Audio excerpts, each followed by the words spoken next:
就係我 save 咗超耐嘅 Veranda Resort 啊！呢一間布吉嘅 Veranda Resort 咧，係全個泰國最新嘅其中一間 resort 咯。所以今日同大家嚟個 room tour，let's go！係超光猛咯，然後咧所有嘅日光咧係直接喺呢一度打入嚟咧，超靚。跟住最正係咩啊？泳池啊，泳池啊！呢度咧可以直接望到成個布吉嘅海啊，同埋我係自己咧超中意咧，就係一打開個房門咧可以跳落水。跟住咧我哋不如望下我哋間房其實有啲咩 detail 啦。呢度就係我哋嘅一個 mini bar 啦，咁咧要有酒啦、nuts 啦，個雪櫃咧係所有嘅零食啊、嘢飲啊齊晒。邊咧就係電視啦，跟住我哋因為開晒所有嘅行李出嚟，所以係非常之混亂嘅。廁所咧就係一個白色雲石嘅 details 啦，你會望到咧佢呢啲燈咧，我覺得係非常之有設計感㗎。呢邊咧就係我哋今晚沖涼嘅地方啦。我自己係好中意呢個 design 嘅，因為白色雲石咧，你會覺得佢有少少 nursery 嚟講咧，但係佢又唔會太誇張，即係唔係嗰啲好土豪嗰啲，所以我係好中意。衣櫃咧佢個門係超大㗎咯，佢係連埋個廁所嘅門係一齊。我哋兩個女仔咧啲衫就可以一嘢掛晒喺呢度啦。跟住有個夾萬啦，大家留言話俾我知，你會唔會中意呢一個房啦？咁呢一個房咧，佢就係叫做 Ocean View Poolside 嘅一個房嚟嘅。咁本身咧，其實你可以揀兩張床或者一張床咁樣啦。咁我哋其實揀兩張床，嗰張床都好鬼大咯。我哋要享受我哋嘅布吉假期啦！耶！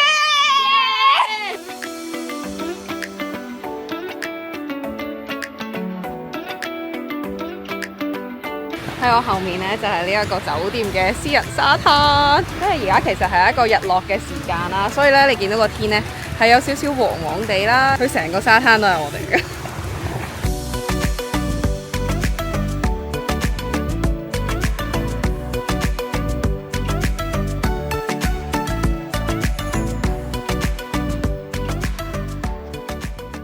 歡迎嚟到全泰最大嘅海底世界，去泰國就去得多啦，去水族館都去得好多，但係第一次咧就嚟到全泰國最大嘅水族館啊！企喺一個巨大嘅隧道入邊咧，俾魚群包圍，有陣時咧會覺得人類咧真係好渺小噶。呢度咧仲獲得咗泰國永續觀光銀獎，每一條魚、每一個珊瑚背後咧都有住教育同埋保護嘅意義。除咗可以喺度睇唔同嘅海底動物之外咧，呢度仲有一個海底嘅人魚 show 添。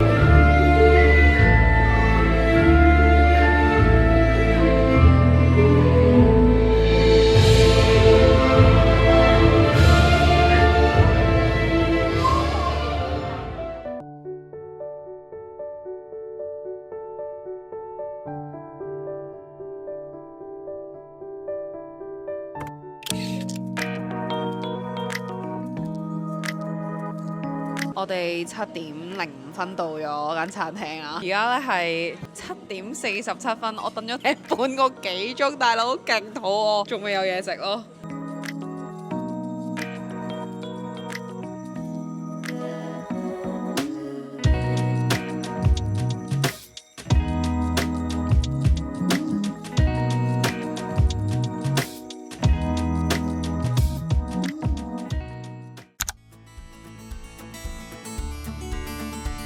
呢度就係我哋今朝食早餐嘅地方，佢有唔同種類嘅嘢食㗎。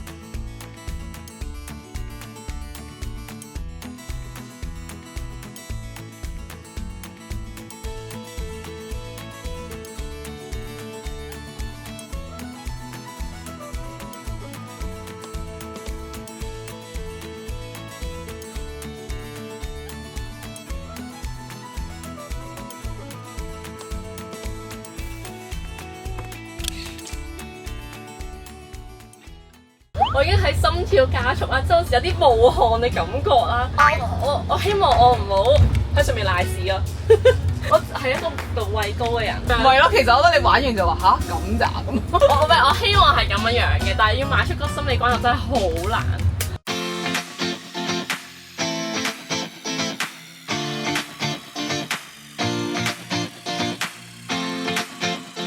我有真係勁驚咯，咁驚！我已經開始胃痛嗰種驚咯。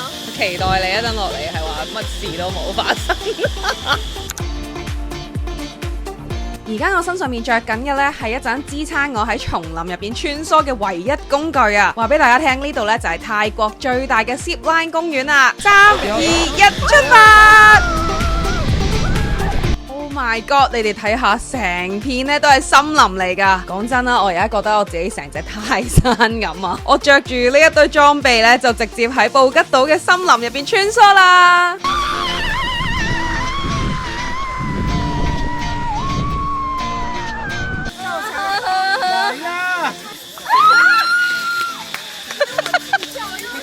好嚴厲，我覺得後悔。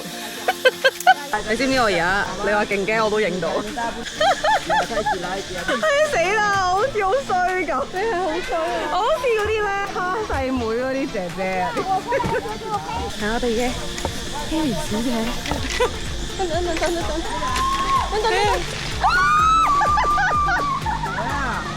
作為一個有3次 zip line 經驗嘅人嚟講呢，我之前喺韓國啦，亦都喺清邁玩過 zip line。但係呢，認真呢一個泰國最大嘅 zip line park 呢，喺布吉，大家一定要嚟。佢係同其他 zip line 唔同嘅，唔單止呢，你可以玩淨係喺叢林入邊穿梭嗰個 version 啦，佢仲有一個 version 呢，叫做 roller 嘅。咁 roller 呢係一個超級刺激、超級快，亦都會將你個人拋嚟拋去嘅。咁呢個呢係我玩過最好玩嘅 zip line，佢真係太黐線啦！你個腎上腺數咧會直線飆升啦，我係嗌到黐咗線啊！基本上咧，你個靈魂仲喺架車上面咧，突然之間就已經完咗啦。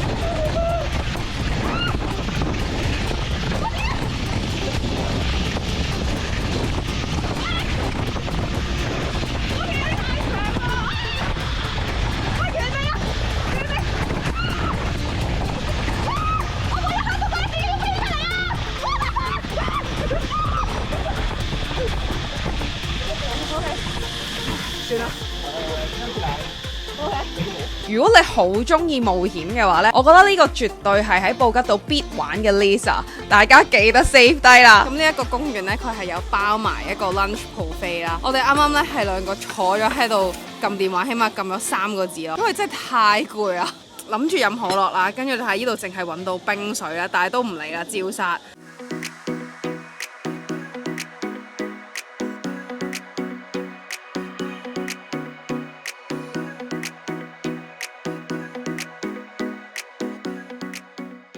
提到布吉島咧，大家應該諗到可以瘋狂玩水，但係原來咧呢度嘅高卡咧都係必體驗嘅項目嚟㗎，完全喚起咗我嘅賽車靈魂啊！喺呢種開放式嘅賽道上面過彎呢，其實真係好強嘅離心力啊！呢一種掌控速度嘅快感，同啱啱喺高空滑行玩 zip line 咧感覺完全唔同啊！我覺得咧呢一個咧先至係男人嘅浪漫啊！雖然咧玩完幾圈呢隻手真係有啲攰啊，但係嗰種咧全力衝刺嘅自由感覺真係幾舒壓㗎。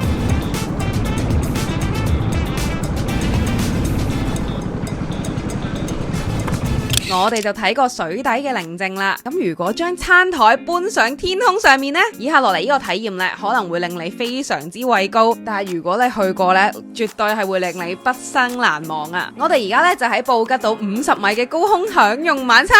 我哋伸隻腳出去呢，隻腳可以係條條揈噶。眼前呢，就係一個冇死角嘅布吉島日落，睇住太陽慢慢落入布吉島嘅海平線。雖然呢，佢啲嘢食呢，我自己覺得係比較普通嘅，但係講真呢一個體驗呢，我覺得係100分，因為講真，人生有幾可以喺咁高空吊住自己睇住一個咁靚嘅日落食飯呢？呢一刻咧，你望住呢一個布吉島嘅日落，你會覺得成個旅程咧非常之圓滿。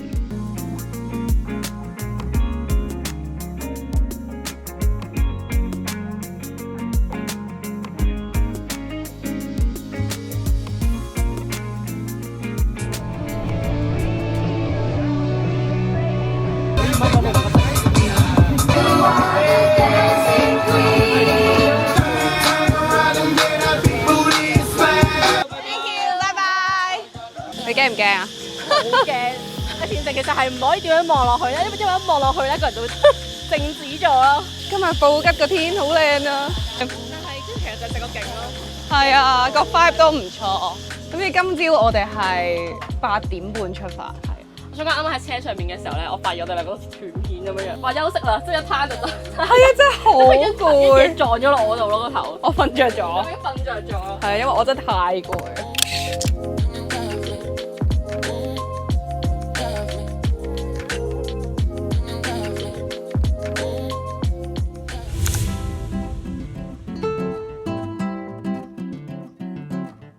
喺呢個旅程有一個我好期待嘅環節啦，就係搭呢一架私家豪華長尾船咧去珊瑚島啦。嗰度咧可以浮潛睇魚啦、影相啦。嚟到布吉島咧，如果你唔坐一次長尾船咧，就等於冇嚟過啊。但係既然要坐咧，我哋就坐最奢華嘅。你哋睇下，成架船咧都俾我哋包咗啦。呢一架私人豪華版嘅長尾船咧，將傳統嘅漁船改造成海上嘅 VIP 包廂，上面有嘢飲、嘢食，同埋有水果拼盤。我哋仲可以播埋歌喺度 chill 添。坐喺一個咁柔軟嘅氈上面啦，曬住太陽，手上面咧再拎住一個冰凍嘅椰青，吹住海風咧，呢一種感覺咧，其實有少少似拍緊電影嘅畫面。呢一種私人行程最大嘅好處咧，就係我哋完全唔需要趕時間啦，我哋中意去邊就去邊，而且咧一路航海嘅時候咧，成片海好似俾我哋包咗落嚟咁啊！我哋終於到達珊瑚島啦。想講我去咗咁多次泰國啦，亦都喺泰國潛過水，我係覺得泰國嘅水況咧冇其他國家咁好嘅。原來我會咁諗，只係因為我未嚟過珊瑚島。呢度嘅海水透明程度咧，真係唔係同你講笑嘅。喺船上面望落去咧，其實你已經睇到底下嘅魚噶啦。我哋而家嚟到一個叫 Kahong Beach 嘅地方啦，佢係布吉咧最受歡迎嘅其中一個沙灘。喺呢個沙灘度係超多人噶咯。呢個沙灘咧係喺珊瑚島上面噶。我印象中我之前去芭提雅咧都有一個地方叫珊瑚島啦。咁原來咧布吉呢度都有一個啦，同埋都真係好多人啦。可能今日因為係星期六，跟住玩呢啲活動咧，包括呢個 Scuba Diving 啦，跟住你海底漫步啦，玩呢啲咧，全部活動咧都係免費噶咯。而家諗緊要玩啲咩？因為我哋冇諗過，即係講真啊，今日係冇諗住要整濕個頭嘅，諗住個頭都靚靚地咁樣啦。咁嚟到珊瑚島咧，我都有玩下浮潛啦。咁落水嗰一下咧，其實就見到好多魚啊，好多珊瑚啊，同埋真係好清，個水嘅清晰程度咧係同我之前去沖繩係一樣噶，係有種玻璃水嘅感覺。但係因為今次去旅行咧，我唔記得帶防水殼去啦，但係就冇辦法影到海底下面嘅情況俾大家睇啦。咁大家可以幻想下，佢係同沖繩嗰隻玻璃水係差唔多咁清。咁你會 feel 到啦，其實呢一個珊瑚島咧，佢個生態保護咧真係好好啦，同埋啲珊瑚礁咧真係好鮮豔好靚嘅。咁然後我遇到一樣我落咗水咁多次唯一一次遇到嘅狀況啦，就係我俾水泡電親，跟住佢而家辣到我而家成隻腳咧係紅晒啦。你俾水母掂到嗰下咧，係類似冬天咧咪有啲 A4 紙咧戒到手嗰一隻感覺咯。跟住就係水母嚟噶啦。我本身諗緊點解會咁嘅，跟住咧掹嗰隻腳上嚟嘅時候咧，就會見到有透明啫喱狀嘅嘢啦，咁就係水母嚟嘅。不過好好彩啦，最後即係導遊都好好咁樣照顧我隻腳，咁啊用啲凍水啊幫我沖咗隻腳，咁我好快就冇事啦。去完珊瑚島咧，就坐翻長尾船出去碼頭啦。喺船上面咧，一路咧就坐到傍晚，咁可以望到日落咧，就將海面咧染成金黃色。呢一下你先發現咧，大自然咧先係最奢華嘅設計師啊！而我哋可以做嘅咧，就係好好享受同埋守護佢啦。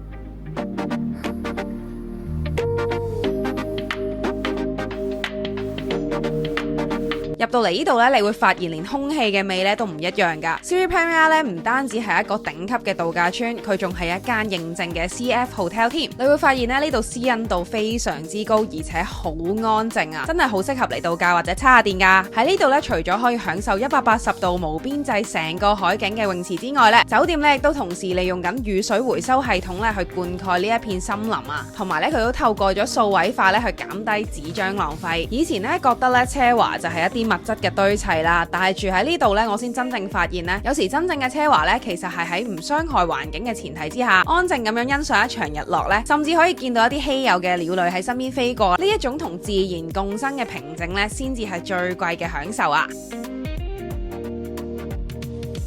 跟住咧嚟到我哋布吉住嘅第2晚酒店啦。咁今次住嘅第2晚酒店咧就勁啦，因為我哋今次住嘅咧係一間接近港幣1萬蚊嘅套房啦。呢間咧就係一間 Ocean View 嘅 Luxury Villa 嚟嘅。佢係我住過咁多 resort 入邊最誇張、最大，同埋我覺得其實 CP 值幾高嘅一間酒店啦。所以咧而家就同大家開箱，各位觀眾。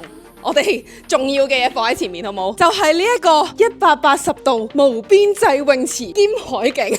我想講我冇住過一間酒店咧係咁誇張噶啦。佢個海咧係果凍藍色啦，同我哋琴日浮潛咧係一樣嘅顏色。跟住呢度咧有2張露台嘅凳啦。咁夜晚咧我哋就會喺度吹下水啊，傾下偈啊。咁其實咧呢一個位咧睇落去好似好熱啊。我同你講夜晚吹住海風咧係超正 ，OK？ 好，我哋嚟參觀呢一個 living room 啦。其實我唔明點解我住一間 villa 會有一個咁大嘅 living room 啦？即係之前喺巴厘啊，其他東南亞嘅地方咧，冇可能有一個咁大嘅 living room。我嚴重懷疑呢間房咧係俾人攞嚟開 party 嘅。呢度仲有一個衣帽間啊，根本呢一度可以住多2個人。入邊咧有一個套廁喺入邊，沖涼咧就係一個企缸。跟住呢個位咧就有個電視啦。但係咧其實講真啊，我覺得佢個電視係有少少奇怪，即係你張床喺呢一個位，你個電視擺喺度，咁我望住個電視，我咪要斜視咯。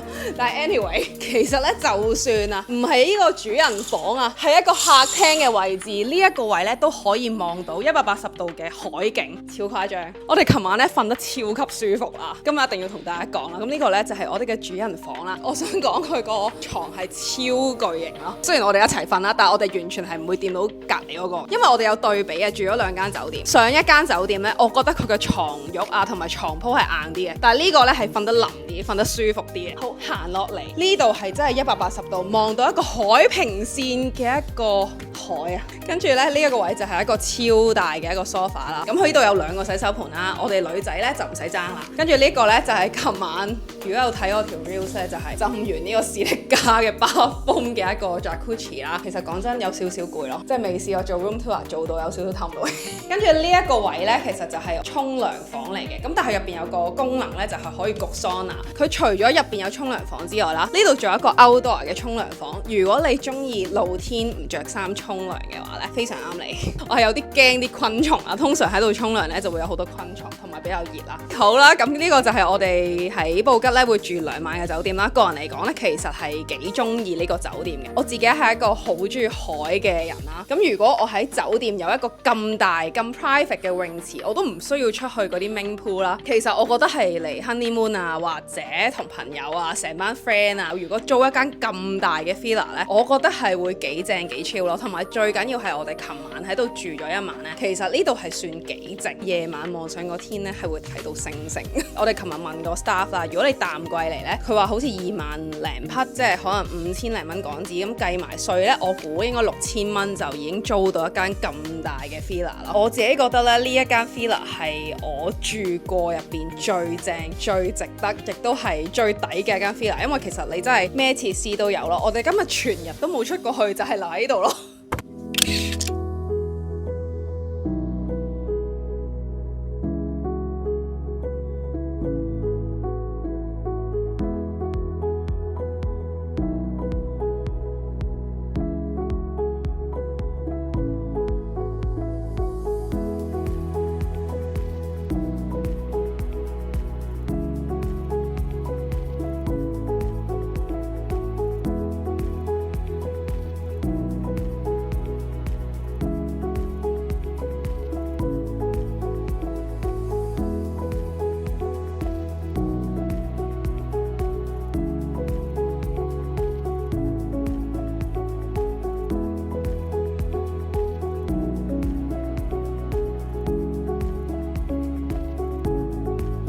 其實我今次係第一次去旅行嘅時候，真係會做一啲運動或者 stretching 嘅類型嘅嘢啦。發現原來咧，你喺 resort 度做呢一啲運動咧，其實個人真係超 relax 啊！因為最尾嘅時候咧，即係我哋有5分鐘，可能就瞓喺個地下度 relax 咧。我想講我直頭瞓着咗咯。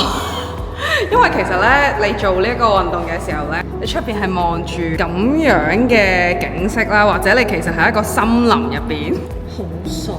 我最尾真係瞓着咗覺。我而家感覺我而家係一個瑜伽大師啊，拉嗰啲筋咧鬆到咧可以入個甕度啦。我哋極度10分，唔係100分推薦大家嚟做。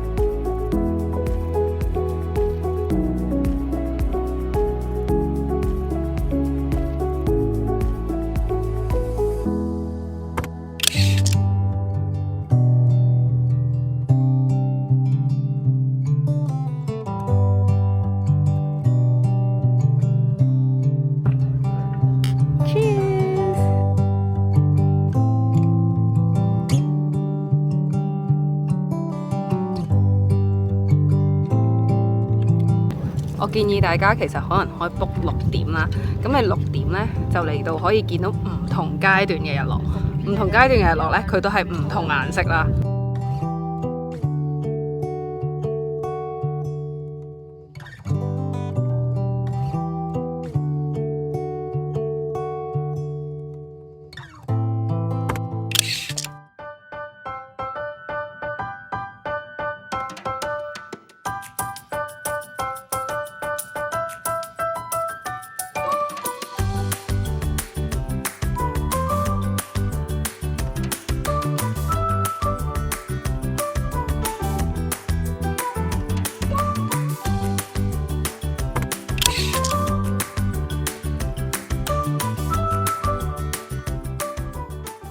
布吉嘅呢5日4夜啦，今日終於要完啦。而家咧啱啱咧嚟到咗機場啊，我下一站咧會翻去 Bangkok 嘅，咁所以今次會搭呢個 Thai Lion Air 啦。哇！我想講咧，今次去呢個布吉去咗好多我幾年前啱啱開始做 YouTube 嘅第一站去嘅地方，跟住咧我又係一個都幾懷舊、有啲念舊嘅人啦，就諗起好多自己啱啱開始拍 YouTube 啊，跟住嗰陣時喺呢個 trip 入邊遇到嘅人啦，跟住好多回憶咧就飛晒上嚟啦。每次即係自己一個去旅行，或者遇到其他人，跟住之後咧又變翻自己一個去旅行嘅時候咧，即係都會有少少唔開心嘅嗰種感覺，就係可能好似要面對一啲離別啦，或者好多嘅回憶咯。跟住所以我而家嚟到機場咧，都係有同一個感覺。其實 personally 嚟講，我係好中意泰國呢個地方嘅，因為我覺得泰國好似見證住我唔同年紀嘅我啦。可能我真係成日嚟好多泰國嘅地方，我覺得自己應該都有探索過，所以係幾特別嘅。我覺得泰國呢個地方係令到我覺得每次翻嚟都有種翻鄉下嘅感覺。其實嚟緊我喺 Bangkok 我就應該要休息啦，所以我就應該唔會拍 YouTube，都會好好期待之後嘅旅程啦。好，大家如果中意我布吉呢個分享呢，就記得要 subscribe 啦，跟住 like 呢條片啦。如果你有嘢問嘅話呢，就 comment 啦。好啦，拜拜。